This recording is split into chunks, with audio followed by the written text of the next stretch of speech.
గత రెండేళ్లుగా అదే రచ్చ, అదే హంగామా, అదే హడావిడి. అధికారం కోల్పోయాక వైసీపీ అధినేత వైఎస్ జగన్మోహన్ రెడ్డి చేపట్టిన ఏ పర్యటన చూసినా కూడా ఇదే తరహా పరిస్థితులు కనిపిస్తున్నాయి. లేటెస్ట్ గా సిక్కోలు పర్యటనలో కూడా అదే తరహా నడిచింది వ్యవహారం.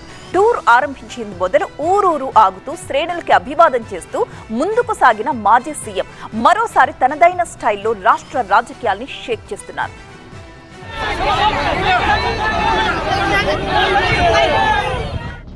విశాఖ టు శ్రీకాకుళం రూటు మారిన సీన్ మారలేదా? హాట్ టాపిక్ గా జగన్ టూర్. జగన్ సిక్కోలు టూర్ తో ఏపీ రాజకీయం మరోసారి హీటెక్కింది. తనదైన స్టైల్లో ఎంట్రీ ఇచ్చిన జగన్ అంపోలు జైల్లో ఉన్న మాజీ మంత్రి సీదిరి అప్పలరాజును పరామర్శించేందుకు శ్రీకాకుళం జిల్లాకు వచ్చారు. అయితే షరామామూలుగా ఆయన రాకను ఫుల్లుగా సెలబ్రేట్ చేసుకున్న ఈ వైసీపీ శ్రేణులు అధినేత రాకను పురస్కరించుకొని పులకించిపోయిన వీరాభిమానులు కదం తొక్కేశారు. అడుగడుగునా అధినేతకు నీరాజనం పలుకుతూ అభిమానాన్ని చాటుకున్నారు. జగన్ సైతం రెగ్యులర్ స్టైల్లో తన పర్యటనను కొనసాగించారు. విశాఖ నుంచి శ్రీకాకుళం చేరుకునే లోపు అదే సాయంత్రమైంది. ఊరూరా అన్నట్టుగా అభిమానులకు వైసీపీ శ్రేణులకు అభివాదం చేస్తూ ముందుకు సాగింది అధినేత ర్యాలీ. పరామర్శకు వచ్చినా మరే కార్యక్రమానికి వచ్చినా జగన్ కోసం కార్యకర్తలు అభిమానులు ఎగబడిపోవడం కామన్ గా మారిపోయింది. ఇప్పుడు సిక్కోలు టూర్లోనూ సేమ్ టు సేమ్ అదే సీన్ కనిపించింది. జగన్ పర్యటనలో ఆద్యంతం ఉద్రిక్త పరిస్థితులు కనిపించాయి. పోలీస్ ఆంక్షలను కాదని భారీగా తరలివచ్చిన వైసీపీ నాయకులు ఎక్కడికక్కడ జగన్ కు ఘన స్వాగతం పలికారు. దారి పొడవున ఆగుతూ శ్రేణులకు అభివాదం చేస్తూ ముందుకు సాగారు జగన్. బ్యారికేడ్లను తీసుకుని కార్యకర్తలు దూసుకురావడంతో మండపం టోల్ ప్లాజా దగ్గర అంపోలు జంక్షన్ దగ్గర ఉద్రిక్త పరిస్థితులు ఏర్పడ్డాయి. రణస్థలం మండలం పైడి భీమవరం దగ్గర జాతీయ రహదారిపై మండలి విపక్ష నేత బొత్స సత్యనారాయణను అడ్డుకున్నారు పోలీసులు. దీంతో ఆగ్రహం వ్యక్తం చేసిన బొత్స పోలీసుల తీరుపై ఆగ్రహం వ్యక్తం చేశారు. అయితే జగన్ పర్యటనలో మహిళా ఎస్ఐపై వైసీపీ నేతలు వ్యవహరించిన తీరు వివాదాస్పదమైంది. అధినేతపై అభిమానం సరే, ఒక మహిళా ఆఫీసర్ని చుట్టుముట్టడం ఏంటనే విమర్శలొచ్చాయి. డ్యూటీలో ఉన్న మహిళా పోలీసుపై అనుచితంగా ప్రవర్తించారనే ఆరోపణలు వెల్లువెత్తుతున్నాయి.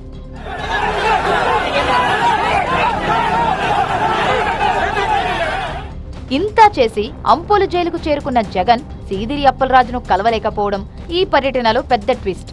వైసీపీ శ్రేణులతో కలిసి భారీ ర్యాలీగా వచ్చిన జగన్ ఇన్ టైంలో రాలేకపోయారు.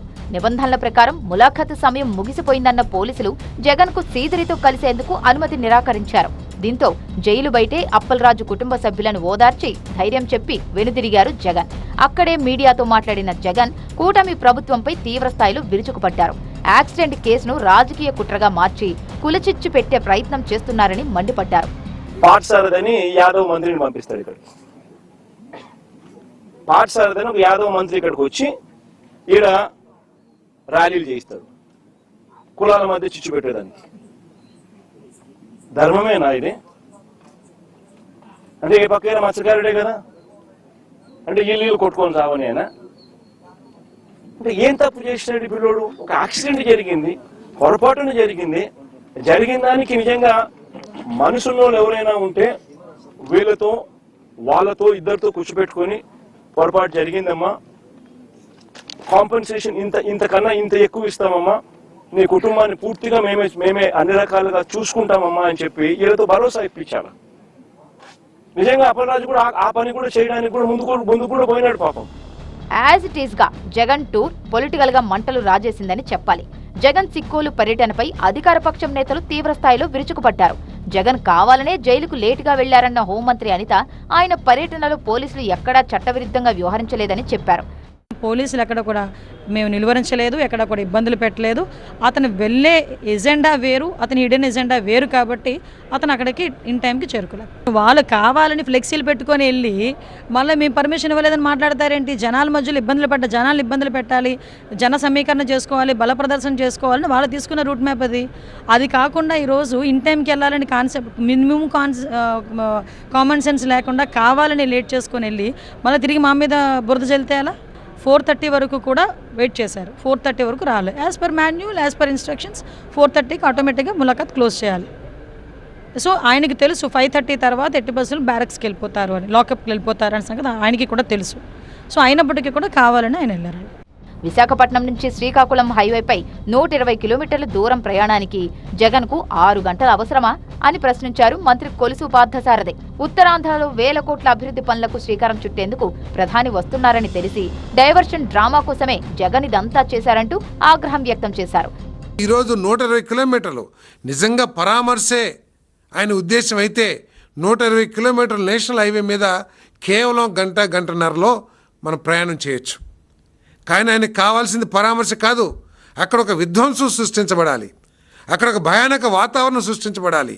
ఆ భయానక వాతావరణం, ఆ విధ్వంసాన్ని ప్రజలు చెప్పుకుంటూ ఈ ప్రధానమంత్రి గారు లేకపోతే ఉత్తరాంధ్రలో జరిగిన అభివృద్ధి నుంచి ప్రజల దృష్టిని మరల్చాలి.